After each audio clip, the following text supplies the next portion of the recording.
This video is geared toward individuals that are in their 20s on the importance of budgeting. A lot of my videos I'm focusing on cars, credit, but now I want to target on this video is people in their 20s. I don't want you to miss out and be at that age that I'm at where you didn't think about these things when you were in your 20s. You didn't think about the older you get, the more your expenses will increase. Or you didn't think about, let me save now so that I'll have something later. Or you're not thinking about the inflation. You know, things that we think about in our 20s are not the things that we think about in our 30s, our 40s, or our 50s. So tips and tricks that is going to help you get started is one, understanding your gross and your net on your paycheck. A lot of people, not even in their 40s or 50s or 60s, don't understand what is gross and what is net.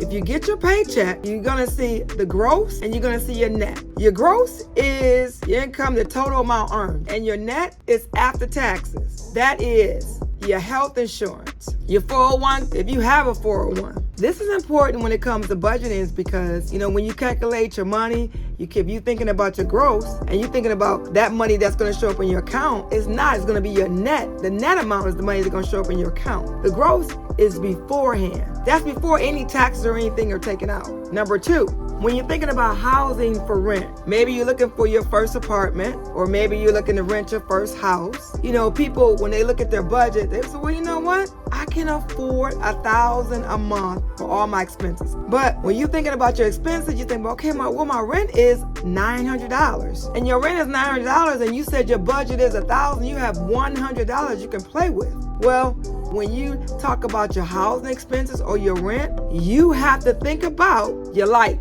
your gas bill, your cable bill if you choose to have one, your water bill. You need to include that in your budget. So if you start thinking about that when you're 20s, that's going to help you as you get older. Number three is, if you're in your 20s and you went to college, you got to think about your student loans. Too many people come into the dealership and, you know, they have student loans and they're in forbearance. It means that, you know, maybe they're going to school and that the student loan, they're deferred. It means they're not making a payment, but they're not thinking about that payment is going to come due. So you have to budget out for your student loans, especially if you have a lot of student loans. It's all about putting that in your budget because when you're going to college, you're not paying for your student loans, but you got to account for that after you have completed college or you stopped college. You got to include it in your budget. Number four, socializing. You want to go out with your friends. You want to hang out, but you're not thinking about, okay, well, did I budget out $100 or $200 for socializing, for going to the movies, going to dinner, or weekend getaways? Did I put that in my budget? Even if you go to a restaurant, maybe you want to go to happy hour, right? Or you can get on Groupon, or you can look for coupons to be able to get savings at dinner at a restaurant or the getaways. It's all about looking for coupons and putting everything in your budget because socializing does cost. And sometimes people don't think about, you know, I'm going to go here, I'm going to go there. They're not thinking about, I got to have money to do that. And when they're thinking about their budget, they're not overthinking their spending when it comes to socializing because it's real easy for a friend to call up and say, hello, Regina, how you doing? Well, we're thinking about going to dinner. Would you like to come? I'm just absolutely going to say yes. If I want to go, I'm going to say yes.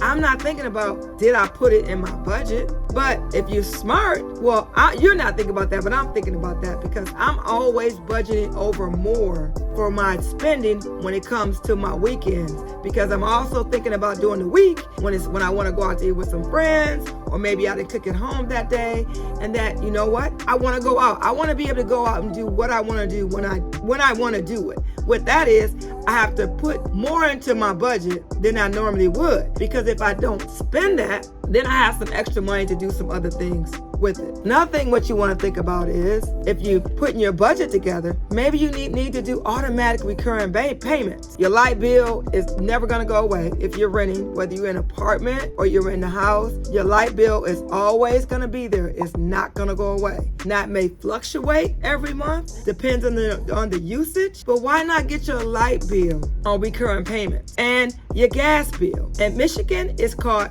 consumer power. So why not get that recurring? Because you're always gonna need gas for your heat in your home. And then what about your car payment? If you have a car payment, why not get that on recurring payments?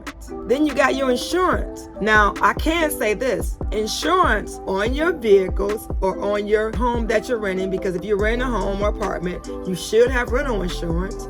But if you have a home and you have homeowners insurance, you should have reoccurring payments on that. Now, if you don't want reoccurring payments on your car payment, I understand. But when it comes to your insurance, most insurance companies, they offer discounts because you're on reoccurring payments. Because most insurance companies, they don't want to send you a bill through the mail. They want to save trees, or they want to save money because they don't want to mail you something through the mail. They want to email you because that's the quickest and easiest way and cost efficient for insurance companies. So why not get your insurance on reoccurring payments? I have my insurance on reoccurring payments. Now, I don't have my car payment on reoccurring payments, but I have my insurance because I'm trying to save whatever I can when it comes to my automobile insurance and insurance on my condo. But those are 5 rules, 5 things I want young people to think about in their 20s, because you don't want to be older and then you're thinking about things you should have done in your 20s, because you can never go back. You can think about things you can do later, but you can never go back 10 years or 15 years ago and say, okay, well, I'm going to do this differently now. So I hope this video helps. If you're watching this video, hit the subscribe, because you're on my YouTube channel. Subscribe, and you'll be notified every time I drop a video.